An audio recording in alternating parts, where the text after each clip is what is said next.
Rise up!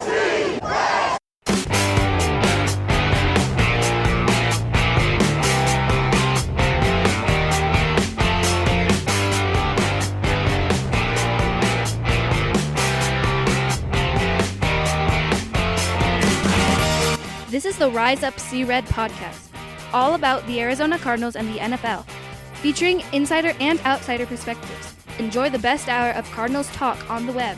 Now here are your hosts, Jess Root and Seth Cox.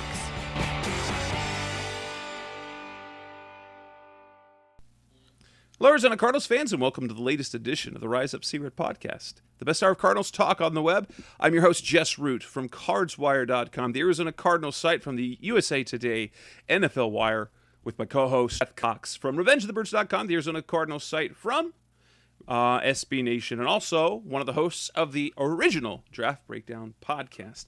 And we bring you episode 319 as we are looking ahead to the Cardinals' first preseason game, which they will kick off at State Farm Stadium Friday night against the Dallas Cowboys, who are the focal point of this year's Hard Knocks.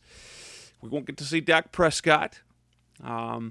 We might get to see a little bit of the starters, probably not Ezekiel Elliott, but it'll be somewhat of a preview of the team that we will see in week 17 in Big D down at the end of the year. But in this episode of the show, well, first off, Seth, how are things with you and the podcast and the site and everything else in general? It's going well, man. I mean, it's been, as you know, quite busy Cardinals stuff, which is always fun.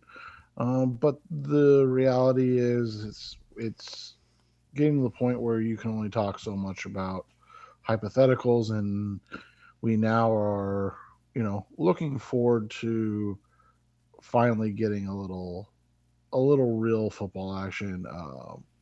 And figuring out what this Arizona Cardinals team has and what they are. That's going to, I think, unfold over the next couple weeks. But, I mean, at the same time, I think you and I both know that there's not going to be a ton that we get out of this first game with all of the missing pieces. But hey, at least it's football, and at least it's Arizona Cardinals football, and we're going to get to see a little bit of Kyler Murray allegedly, and get back to enjoying the Arizona Cardinals and hopefully get the bitter taste of last season out of our mouth. and let us. What we're going to cover this show. We're going to talk about apparently the number of injuries that we've got, but more than anything, we're going to talk about what we want to look for in the preseason game, who we're going to be watching, and then of course the Cardinals release their first depth chart. We'll react to that. What we think about everything. But let's go ahead and get started. Let's talk about the injuries, because it seems like now the most glaring thing right now is the fact that they had to sign 4 veteran defensive linemen, and that was just quiet. And so now they've got 12 players on the offseason roster on the defensive line. They have 1 on injured reserve, and they have J.J. Watt on PUP. So, yeah. So far what we know, Cliff Kingsbury continues to be non-disclosing of any and all types of injuries and timelines, because he doesn't have to, and I get it. I don't like it, because it just makes my job more difficult. But it would appear, well, obviously, Xavier Williams was placed on IR. J.J. Watt's on PUP. At last Saturday's practice was the one I attended most recently. Zach Allen did not practice. Rashard Lawrence did not practice. Corey Peters did not practice. He's not injured, though. He was just getting acclimated. And So they were down all of those, and Jordan Phillips, of course, didn't practice either, who's been out for most of camp. It believes. So they are down a number of players on the defensive line, which I know it's training camp, but coming off of last season, in which they had 6 guys on IR and Jordan Phillips got on IR twice, it's a real area of it's a red flag to me to be let's unless we're just going to get them out of the way now, and we're going to be fine during the season. That is an area I worry about. Yeah, and I think it is a concern because it's been, again, we talked about it a little bit last week, is that there's just not a ton of camaraderie along the defensive side of the ball yet. And then you kind of factor in all of those guys that are just not getting any work together, and are unable to stay healthy. And yeah, I mean, I think it makes it difficult for the Cardinals to develop chemistry and talent. And then you add in the fact that it is important players. It's not, and I don't want this to sound bad when I say it, but it's not Michael Dogby. It's not. I know they cut him, but it wasn't Xavier Williams. It's core key guys. JJ Watt is what it is. Like, I don't think we were super concerned about it at the time, but No. now with Jordan Phillips and that situation, um, bringing back Corey Peters, and you and I love the signing. Don't get us wrong, but it it does start to concern you that they are maybe mildly concerned about the status of some of these guys, maybe for even like the opening of the season, right? Yeah, that's the part that I worry a little bit about is, well, if it's like that, and they have to carry extra defensive linemen on the roster while they're getting guys healthy, that's going to mess with the roster build for the final 53, because you can't put them on IR now. They have to wait till they make the final 53 to do that. Now, the Corey Peters signing, it's great to have Corey back. The thing is that it Fantastic. was a surprise to sort of everyone because it happened super fast, and it was fast for Corey too. When he came to work out, he didn't work out planning on signing a contract.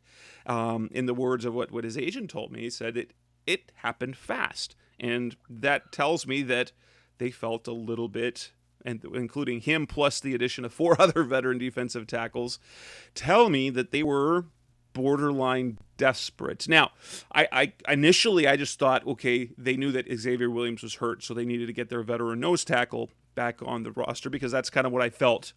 We both felt that was, in terms of targets, that they were going to do.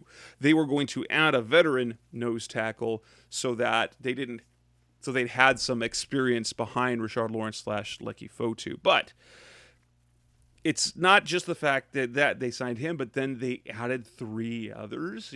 Jack Crawford, Margus Hunt, and then Darius Kilgo. Those guys are established as, like, the addition of Clinton McDonald in other years and things like that. So I don't know exactly what to think about all of this, but it sounds like, here's the thing. Jordan Phillips for me is the one guy that I'm kind of worried about, because he had the hamstring issue last year twice that put him on IR. And I'm hoping it's not still the hamstring, because that would be a bad premonition to what's going to happen this season, kind of like Max Williams and his ankle last year.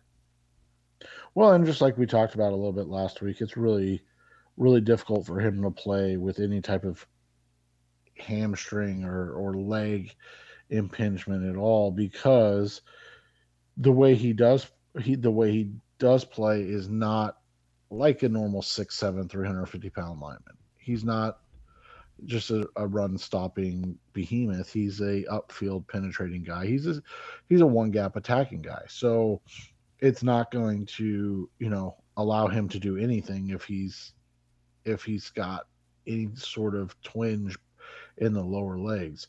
I wrote about it a little bit today. I think the addition of Marcus Hunt is interesting because he's played on some good defenses the last 3 years as a bit player. He was on two talented Colts defenses. He played there 3 years. The first year they were not good, but uh, the second year they were top 10 and then won a playoff game, and then the third year was the year they lost Andrew Luck to retirement, and that's going to hurt any defense, and they still were just below bottom half. They were 18th at 23 points per game. I mean, that's not terrible. No, for me, you look at the additions. I forgot to mention Josh Morrow, Marcus Hunt. Those guys fit in the type of role that they have for J.J. Watt and Zach Allen, which then raises questions. You're like, wait a minute, are those guys okay? But yeah, those are the same type. J.J. Watt is at another level, okay? Right. Zach Allen is they believe that has a J.J. Watt feel to his game. He's just he's below that. And then Josh Morrow is a cheaper version of Zach Allen. Right, and so that's the thing. So, when you look at the injury concerns, it is a concern. I mean, there's no doubt that there's a concern about the injuries on this roster, and we'll start from day one when we talked about it after our post free agency show, is that they Steve Keim and Cliff Kingsbury were basically staking their careers on veteran talent staying healthy. And the ironic thing, in the whole situation is the only, veteran that they got that's been healthy is, the last several years has been Rodney Hudson.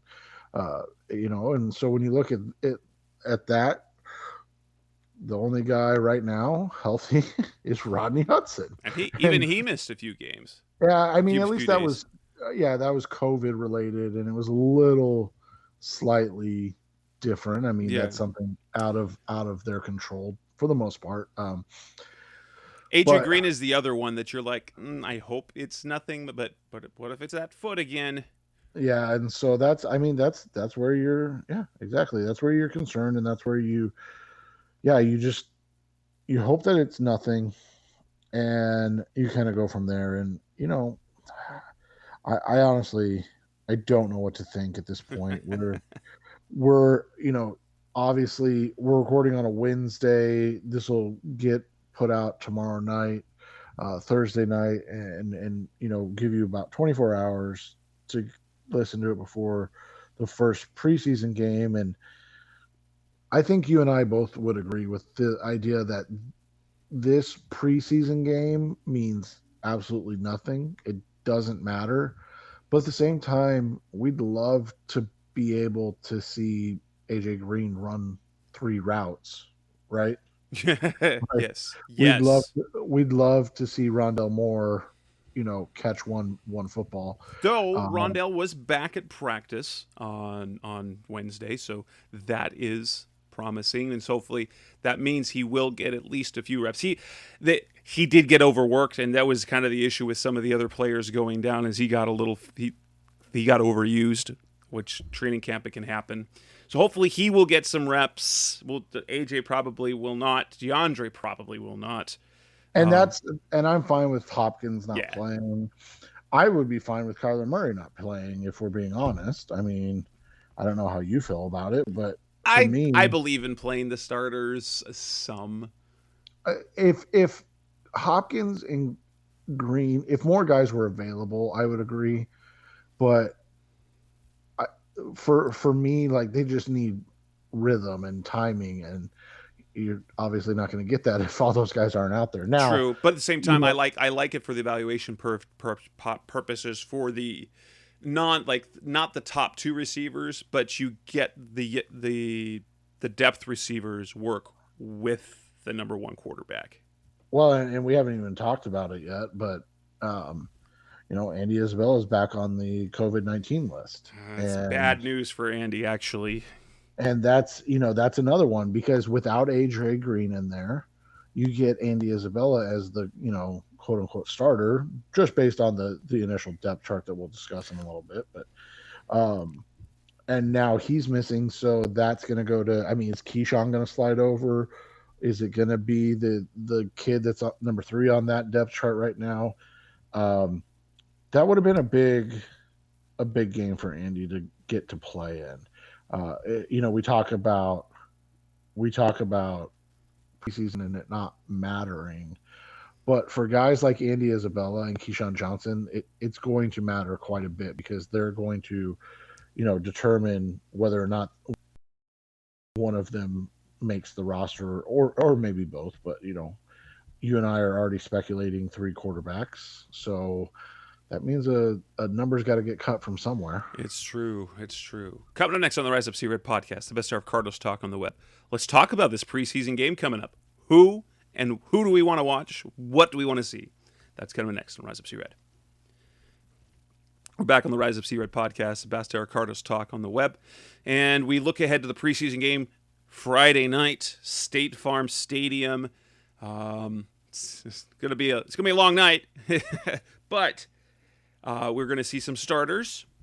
We're going to see a lot of the young players. But if we're going down a list right now, if we're just talking individual players, who are the players you want to see most? The first guy that I want to see, I mean, there's so many of them, but I think the first 2 I want to see is I want to see the inside linebackers. I mean, Zaven Collins and Isaiah Simmons, both. People are going to disagree with me, and it is what it is. I'm going to count this as basically Simmons' rookie year as well. I know he's got some playing time. It's like in Major League Baseball, he didn't get enough service time in his first year to count as a year. So this in Major League Baseball, that's how that works. So this year he would actually be a rookie because he didn't get enough service time last year to call him a rookie, to lose that rookie distinction. Correct, and that's where I'm at, and so when you look at it, those are the first things.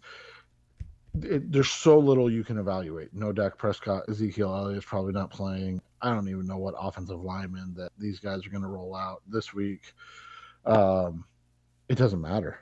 I just want to see those guys showing initially some type of rhythm, and that to me will be the obviously most important thing for them,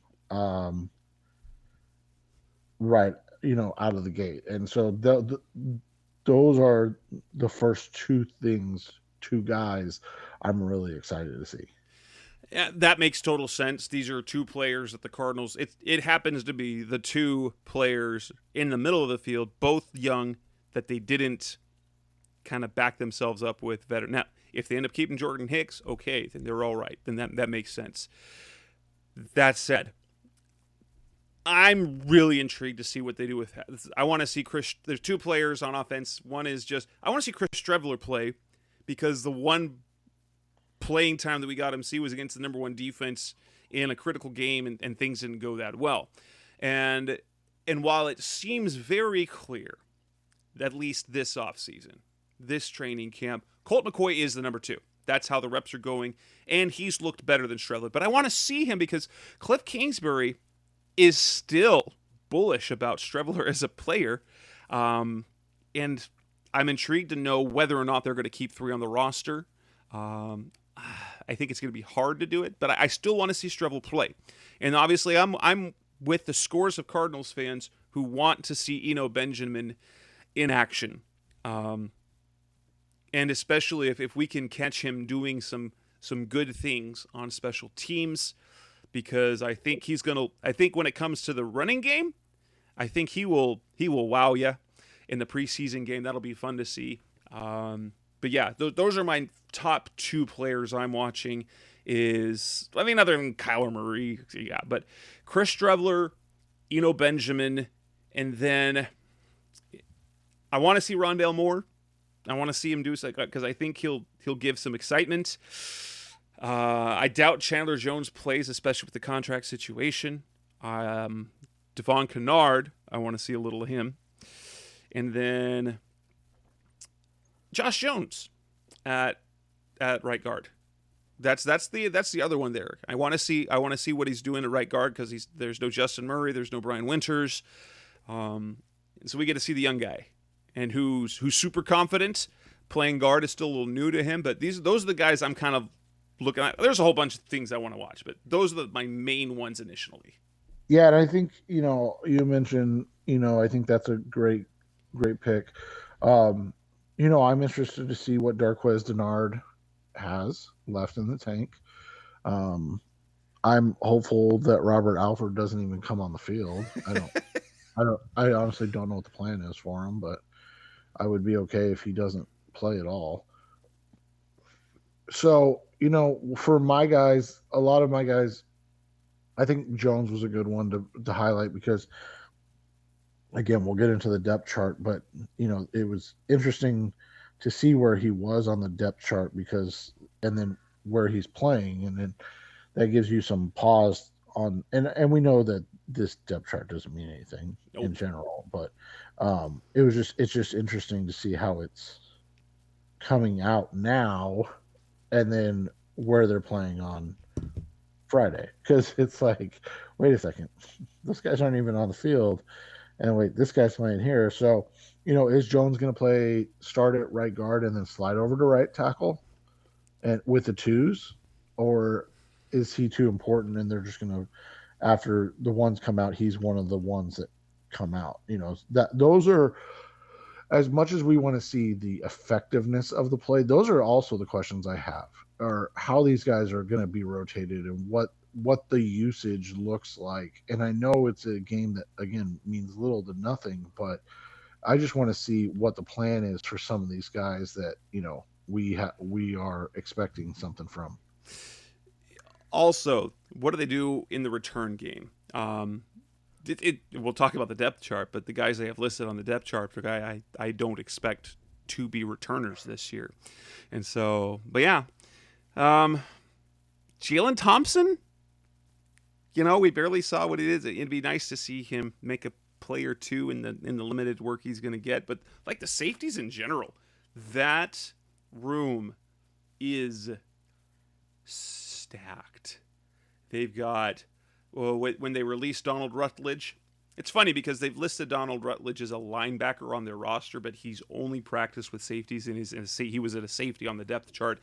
They now have 7 safeties on the roster, all of whom I believe could make the team, including their 7th round pick, James Wiggins. And so all 7 of those safeties, I think, are very capable of making the team, especially since, you've got your Jalen Thompson and Budda Baker. Those are your established starters. Chris Banjo was respectable when he played. Sean Williams has been a starter in the league. And Banjo's such a key. Right. And so you've got Banjo. You've got Washington, who are core special teamers. Williams, who I assume they signed to be a core special teamer. And then Wiggins, who is an athletic freak, who should be doing things on special teams as well. So that I have no idea what's going to happen. So just to see this, the dynamics at safety are going to be fascinating. If Wiggins is healthy, I would assume that he's gonna make the roster as a special teams guy, unless he just somehow is awful. Well, that's I think he would, but the guys ahead of him, they've been. I mean, they're good on special teams too. That's the weird stuff. Oh, Marco Wilson. Oh, I hope the rookie cornerbacks. Marco Wilson, Tay Gowan. Gowan has been. We'll talk about that later, but Gowan hasn't gotten a lot of burns so far in training camp. But Marco Wilson, with the injuries that have popped up, has gotten some first team reps.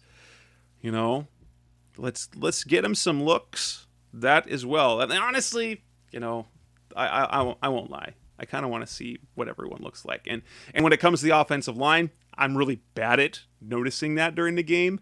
So that's one of the things you have to go back and watch again afterwards. Watch the game again, where you can look at that, because I spend my time looking at,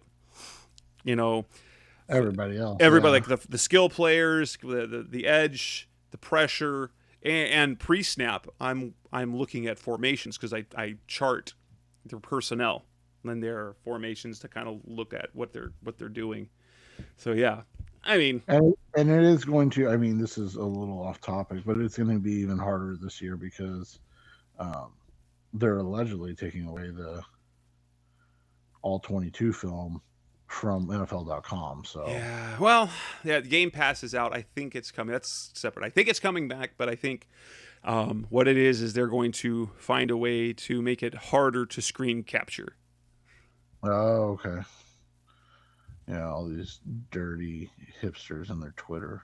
Right, or the Doug Farrars on Touchdown Wire, or like the film analysis The that so many people do on their websites. Which, guys, come on, I don't know why the NFL does, like, unless they're I don't know. You know how the NFL is. They love their product more than anybody else. So. But yeah, I mean, you mentioned the young corners, and the reason that I didn't really mention them is because it's just I guess I'm more interested to see where, kind of like what you said, where they're going to get that burn at, because they haven't. Wilson's been involved quite a bit, like you said, but outside of that, what are they? You know, when are they coming in? Is Tay a guy that they're going to try to hide for the practice squad? Uh, Is are they going to keep the four veterans? If knock on wood, everybody stays healthy, and in Alford, Butler, and Denard to go along with obviously Murphy. Like, are they like those are the questions I have more than anything right now, because the roster is just it's such a mishmash right now of unknowns that when you get past the first 22 or 23 guys, it becomes a real puzzle. And I'm interested to see how they, one, fight that out, but two, how they put that puzzle together. Absolutely. Anything else of note? There is one other player, and this is just a hunch, and it's going to be hard for him to make the roster. I think Michael Dogby is a guy I've been super intrigued with since he was drafted. He just missed, he made the roster, then didn't make the roster, and bounced between the active roster and the practice squad. And I think that's going to happen again. Felt like this offseason, watching him in off-season work and now in training camp a little bit, that there's a little something there. Like, they like him, they really like him, but it might be a numbers game there. So I want to see him make plays, because he's a guy that's really easy to root for, especially if you remember that draft day call, the tears, and just and the fact that there is a certain mentality that comes from Temple players that you have a hard time not rooting for. Right, exactly. And it'll be interesting to see how this unfolds with the defensive line, because as we said, it looks like they would like to just keep six. And if you look at obviously they just re-signed Corey Peters, and the JJ Watt's going to be there, and it's virtually impossible to cut Jordan Phillips at this point. Nope. So you figure he's going to be there. So that's three. So there's three spots left for a lot of guys that deserve. Well, right. Here's locks. Watt's a lock. Lawrence is a lock. Phillips is a lock. Flecky's a lock. Zach Allen's a lock. Corey Peters is a lock. And that's 6 guys. Yeah, and that makes it tough. But I think Dogby fits really nicely into the practice squad ideal for what they want to do, because he's a guy, like you said, that they've yo-yoed before, and they trust him, if they need him in a pinch. Coming up next on the Rise Up C-Red podcast, the best of Cardinals talk on the web. Let's move on and talk about the depth chart that came out. How much of it is real? What were we surprised about? We'll talk more about that. That's coming up next on Rise Up C-Red. We're back on the Rise Up C-Red podcast, the best of Cardinals talk on the web. We're going to talk about the offensive side of the ball first. We'll take a look at the offensive side of the ball, and the starters really were no surprise. Actually, one surprise based on what I've seen. So, Your starting quarterback is no big deal. Chase Edmonds is listed ahead of James Conner. The three starting receivers are Kirk, Hopkins, and Green. You've got Max Williams at tight end. But on the offensive line, it's still Justin Murray listed as the starter. Even though, wink, wink, I shouldn't say this necessarily, but what you saw before Brian Winters got hurt, Brian Winters was running with the first team and basically has been in every open drill that I've seen, that he was listed ahead of Murray, but been working ahead of Murray. That said, I think, as I noted when I wrote about it, that this happens to be incumbent, heavy. That when they have newcomers, with the exception of a couple, that the guy who held the job before, and Murray was the starter at the end of last year, they are leaving them there. And as these depth charts goes, because notice it's prepared by the media relations department, it's not put together by the coaching staff.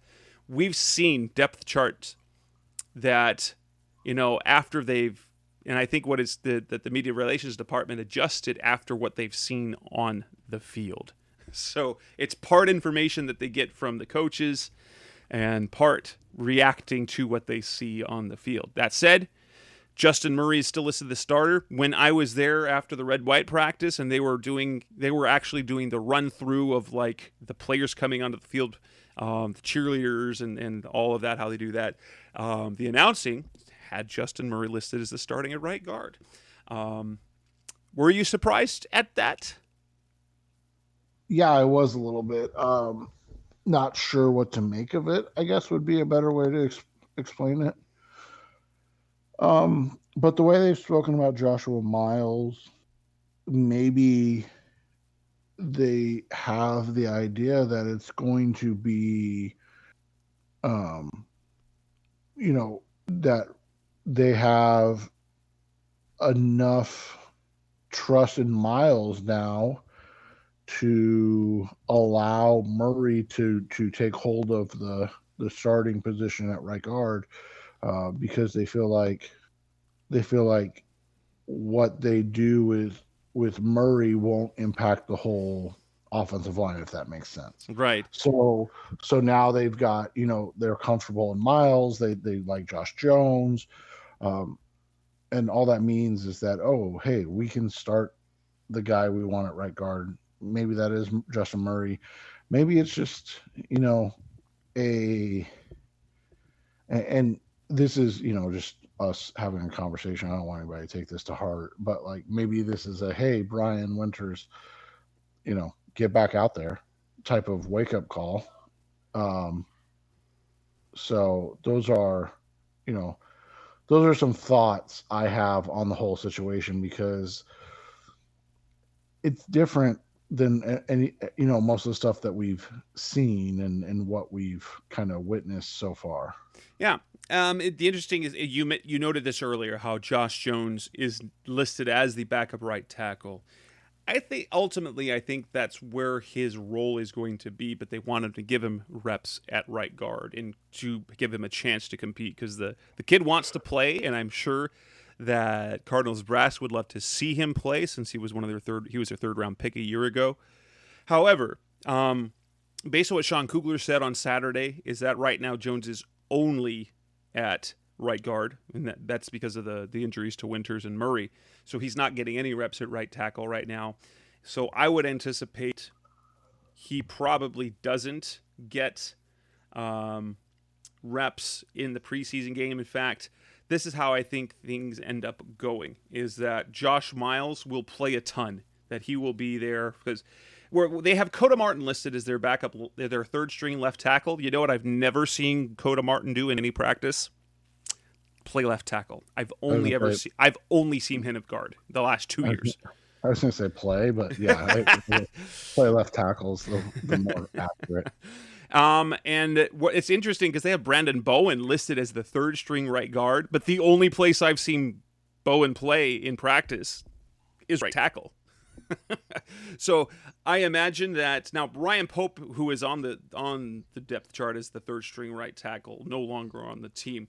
So after the starters leave, and I think that will include Jones, is that the line you're going to see is, Josh Miles, Harlow at left guard, which is where he's practiced Max Garcia. Interesting is how Max Garcia has gone from, fill-in guy, swing guard guy to that he's the backup center. And also interesting because that the releases of Lamont Gilliard ended up being weird, but I think it makes sense now. Max Garcia, at least physical, is the same type of player as Rodney Hudson, and I think that's one of the things they wanted to make sure they did at center was get bigger and more physical, because Mason Cole was a small center. He was listed at 292. He was under that 300 threshold that you always kind of look at for centers. Hudson's 315. Kugler said Max Garcia's 315. He's listed at 309. Both of those are just strong guys. And it's going to work nicely to have Garcia there as the backup center and focusing on the one position. So I think it'll be Miles, Harlow, Garcia, then either they might bring, so it'll be Shaq Calhoun maybe, or Coda Martin at right guard, or maybe they swing Marcus Henry or Michael Minette there at guard first with Bowen playing tackle. And then when they go third string, that Miles and Bowen continue at the tackle positions, and then Minette, Marcus Henry, and Coda Martin will then move into those interior spots, is how I see that going. But now at receiver, it's going to be interesting to watch, because Andy Isabella drafted, they talked about him as a potentially great slot receiver. They gave him work. They tried to make him in the slot receiver. Cliff Kingsbury lamented how they probably didn't do him any favors this rookie year. Last year, he really only played the slot. And then the first practice I attended, Cliff said how Andy has outside-inside flexibility. Then last Saturday, said how, well, it was during the week because people were talking about it, and even the two of us have sort of assumed that Rondell Moore is a better version of Andy Isabella. And Cliff says they're not necessarily battling for the same spot because Isabella is better on the outside, which just goes to show Moore is what they wanted Isabella to be, but he never did. Now he won't be able to play, but he's listed as the backup Z to AJ Green. And Keyshawn Johnson is the primary backup to DeAndre Hopkins. I wonder who will be the outside guy after the starters come out, because I anticipate that we will see Keyshawn, Kirk, and maybe I bet it's Bachelia who's the Z, fast guy who will be with the starters, and then it'll be interesting to see how they or maybe they line Kirk up on the outside and let Rondell play in the slot with the starters. That might be what they do. Yeah, and it could be. It'll be interesting, like you said, how they go about this and figure out what their rotations are. One thing we do know, Chris Traveler is not going to be throwing to any big talents. So he'll be mostly he'll be handing the ball off to Jonathan Ward and Eno Benjamin. Interesting thing, Eno has gotten all the attention naturally because he played college here at Arizona State. Jonathan Ward is still ahead of him and has been clearly ahead of him in everything that we've done, but no one talks about Jonathan Ward. So yeah, that's an interesting thing. The thing that's going to be interesting to watch is they signed Ito Smith. Where does he come in? Is he going to end up pushing Eno? Yeah, and that was going to be my question to you: is what does the Ito Smith signing mean? And does it really matter, or is this the guy that's going to get those third quarter carries and somebody else is going to get the fourth quarter carries, and that'll be it? Yeah, I understand that. Then JoJo Ward is a guy that will be interesting to see because they've got him in the slot. I've seen him play some outside and then tight end. Oh, forgot to mention, we get to see Psycho play, Bernhard Psychovitz, the Austrian player. I'm sure he'll be fun to watch. But yeah, Then they've got some small, fast guys in Aliva Hefo and Greg Dortch. And then, if Antoine Wesley is healthy, it'll be fun to see at his length what he can do on the outside. Because, yeah, there's all sorts of things that we're going to look at with that. But yeah, Colt McCoy is going to clear the number 2. He'll get the 2 snaps. You might see him throw the ball more, but I think Chris Strevel is mostly going to be in the game handing the ball off, wouldn't you say? Unless it's, I guess it all also depends on what the game is, because if they're down sort of close and they want to go down and try and have those young guys go and win a game, maybe we'll see what he can do with, like Drew Anderson, like I did a couple years ago. Yeah, and I like Drew Anderson getting those opportunities, and like you said, maybe they'll find a way to involve Strebler in a similar way to get him to get opportunities to really make an impact. I know, again, it's not important in the scheme of things, but I think it's important for these guys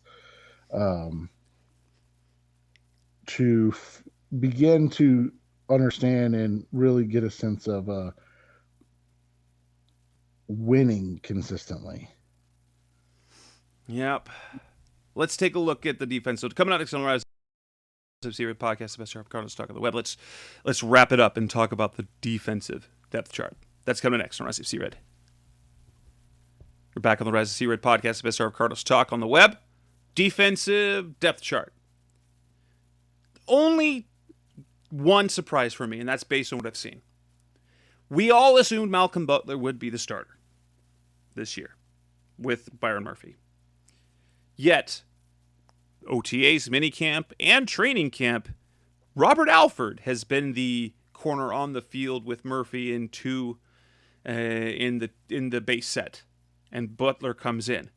Butler is listed as a starter alongside Murphy, with Alford behind them, which is kind of interesting because of the kind of like the Justin Murray situation. You figured that Alford would be there and that Butler would eventually overtake him, but not that Butler probably is not going to play, so we're going to see Alford. Anything that stood out to you?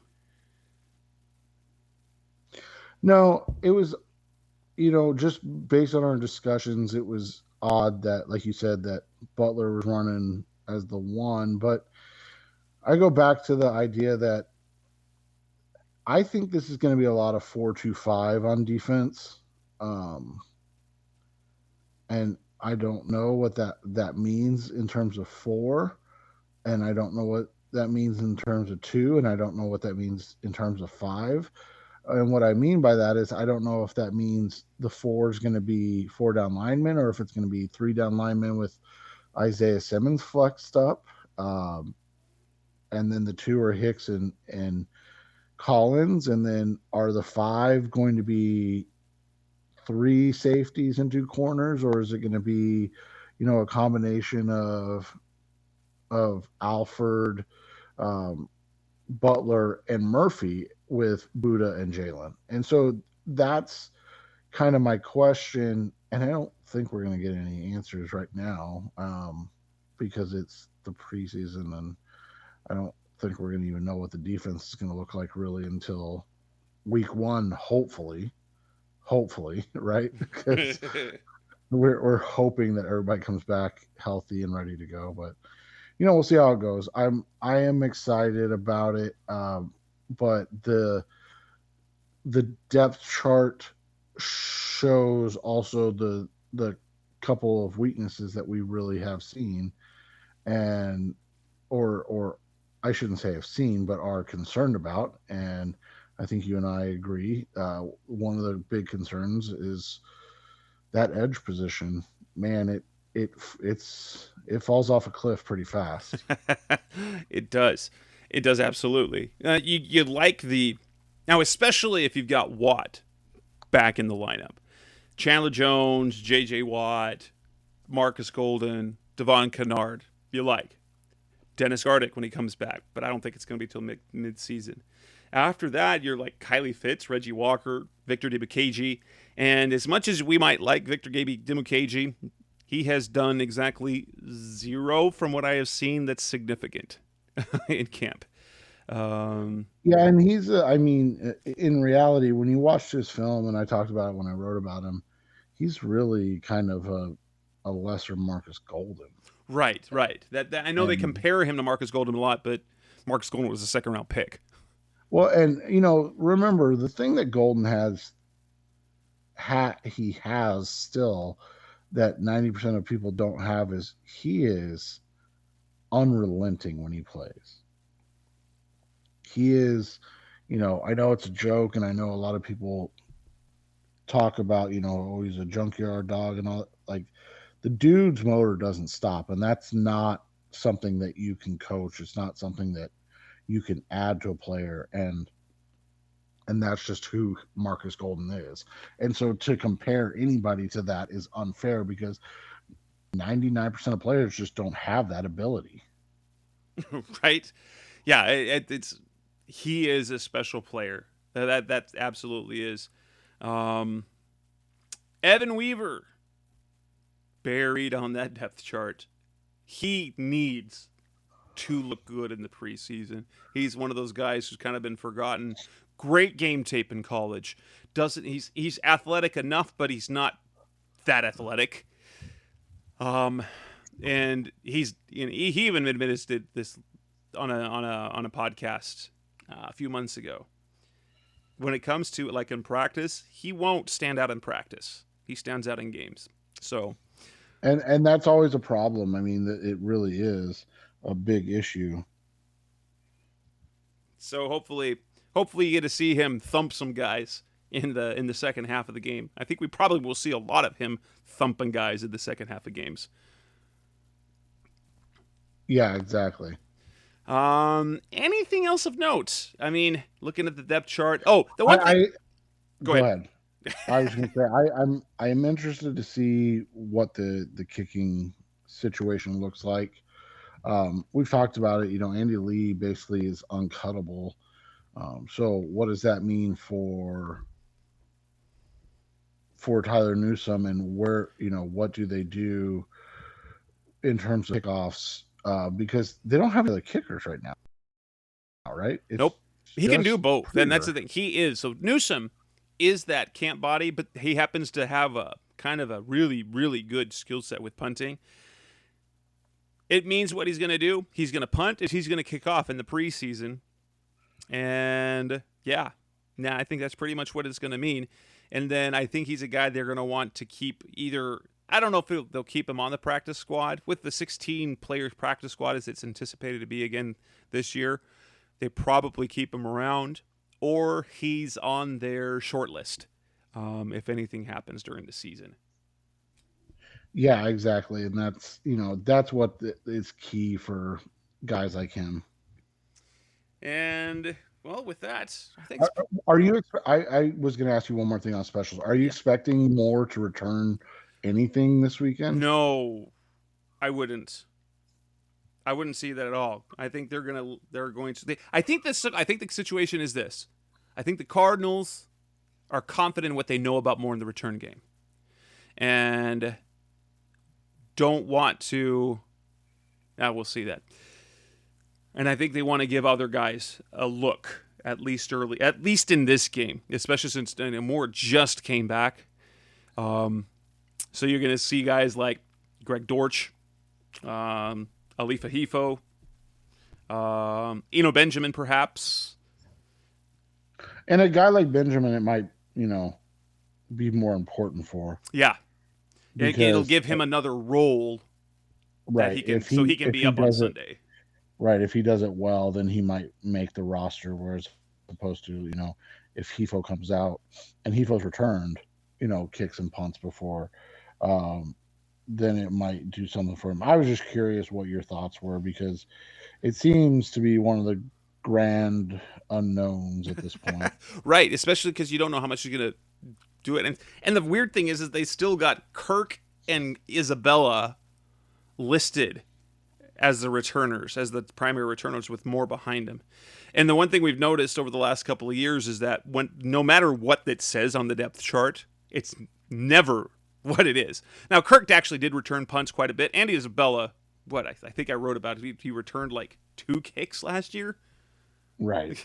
Exactly. Now, part of that is the whole kickoff touchdown thing, but yeah, it's kind of in terms of returners, I don't look at the depth chart and think that's anything real. Right, exactly. Anything else before we wrap things up? No, I think that's it. I mean, we're just excited that we might actually get to see a little NFL action on Friday, and it's going to be very muted, and it's going to be very, mundane, but it's still going to be. We're excited that there's football, but it's going to be boring as heck when we're watching. We're like, why are we watching this? Because we're excited that there's football. Exactly, and that's all that matters. And with that will end this edition of the Rise Up C-Red podcast, the best of Cardinals talk on the web. We will be back again next week to talk about what we saw in the preseason game. When we record, the Cardinals will have made their first cuts because on Tuesday they will have to cut their roster from 90 to 85. So we'll have something to talk about. They're going to be back, the roster guys, anyway. It's not going to matter, but we'll be back again next week. That's Seth Cox. I'm Jess Root. Thanks for listening, as always. Thanks for listening to the latest edition of the Rise Up C-Red podcast.